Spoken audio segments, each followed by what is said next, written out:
ఆ నియోజకవర్గ Congress incharge post కోసం నేతల మధ్య నెలకొన్న పోటీ కులాల కుమ్ములాటలకు దారితీస్తోంది. పదవి కోసం హస్తం పార్టీ నేతలు కుస్తీలు పడుతున్నారు. ఆధిపత్యం కోసం రెండు సామాజిక వర్గాల నేతలు సై అంటే సై అంటున్నారు. ఇంతకీ ఏ నియోజకవర్గంలో ఇదంతా జరుగుతోంది? వేర్వేరుగా నిర్వహిస్తున్న అంతర్గత సమావేశాల్లో ఒకరినొకరు వేలెత్తి చూపుకుంటున్నారా? ఇంతకీ ఎవరా నేతలు? ఏంటా కులాల కుస్తీ? Was the story?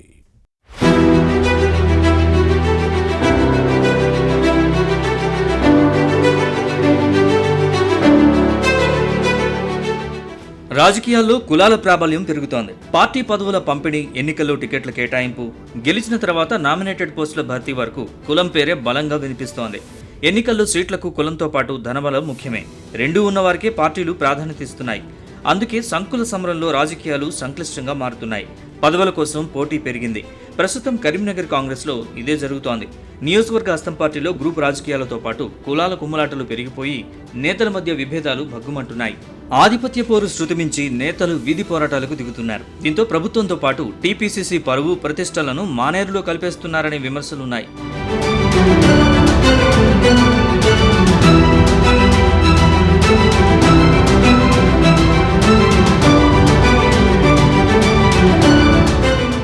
కలహించుకుంటున్న Reddy Velama నేతలు పోటాపోటీగా సమావేశాలు నిర్వహిస్తూ సవాళ్లు విసురుకోవడం పార్టీతో పాటు సర్కారుకు తలనొప్పిగా మారింది. కరీంనగర్ కాంగ్రెస్ ఇన్ఛార్జ్ బీసీ నేత పురమల్ల శ్రీనివాస్ను పార్టీ నుంచి సస్పెండ్ చేసిన తర్వాత ఆ పోస్టు కోసం వెలమ, రెడ్డి సామాజిక వర్గాల నేతలు పోటీ పడుతూ కుమ్ములాడుకోవడం వివాదాస్పదం అవుతోంది. గత పార్లమెంట్ ఎన్నికల్లో కాంగ్రెస్ అభ్యర్థిగా ఓడిపోయిన వెలిచాల రాజేంద్రరావు ఈ మధ్య సీఎం రేవంత్ రెడ్డిని తరచూ కలుస్తున్నారు. కరీంనగర్లో కాంగ్రెస్ ని బలోపేతం చేసే బాధ్యతల్ని తనకే అప్పగించబోతున్నారని పార్టీ కార్యకర్తల సమావేశంలోనే ప్రకటించడం వివాదాస్పదమైంది. రెడ్డి కమ్యూనిటీ దీనిపై మండిపడుతోంది. కరీంనగర్ నియోజకవర్గంలో వెలమనేత ఆధిపత్యం ఏంటని ఈ సామాజిక వర్గం ఆగ్రహంగా ఉంది.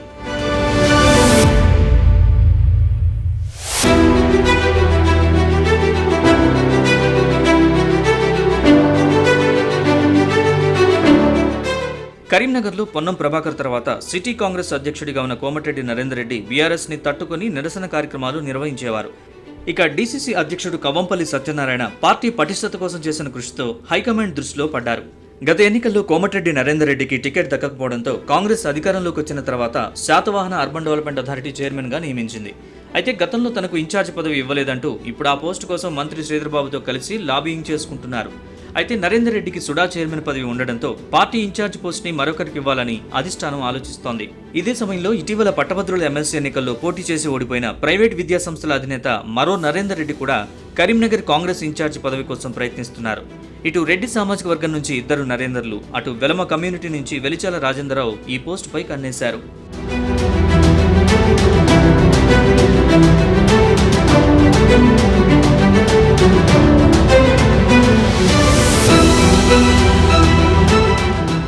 ఇక ముఖ్యమంత్రి రేవంత్ రెడ్డిని కలిసిన తర్వాత వెలిచాల రాజేంద్రరావు నియోజకవర్గంలో దూకుడు పెంచారు. పార్టీ క్యాడర్ని తన కార్యాలయానికి పిలిపించుకుని మాట్లాడుతున్నారు. అయితే నగరంలో కొన్ని చోట్ల రాజేంద్రరావు ఏర్పాటు చేస్తున్న ఫ్లెక్సీల్లో TPCC chief Mahesh Kumar Goud, DCC అధ్యక్షుడు కవంపల్లి సత్యనారాయణ ఫోటోలు పెట్టడం లేదన్న ఫిర్యాదులు అధిష్టానం దృష్టికి వెళ్లాయి. రాజేంద్రరావుకు వ్యతిరేకంగా డీసీసీ అధ్యక్షుడు మానకొండూరు ఎమ్మెల్యే కవంపల్లి సత్యనారాయణ అనుచరులు ఇటీవల ఆందోళన చేయడంతో రచ్చకు కారణమైంది. వెలిచాల రాజేంద్రరావు వర్గం కౌంటర్ ఇవ్వడంతో కరీంనగర్ కాంగ్రెస్ లో రభస జరిగింది. ఇక వెలిచాల రాజేంద్రరావు తన కార్యాలయంలో కొందరు మాజీ కార్పొరేటర్లతో పార్టీ పటిష్టతను సమీక్షిస్తున్నారు. వెలిచాలకు వ్యతిరేకంగా డీసీసీ కార్యాలయంలో కోమటిరెడ్డి నరేందర్ రెడ్డి, మరో నేత నరేందర్ రెడ్డి కూడా ముఖ్య నేతలతో సమావేశాలు ఏర్పాటు చేస్తున్నారు. ఈ భేటీల్లో ఒక వర్గంపై మరో గ్రూపు విమర్శించుకోవడంతో వర్గపోరు భగ్గుమంటోంది.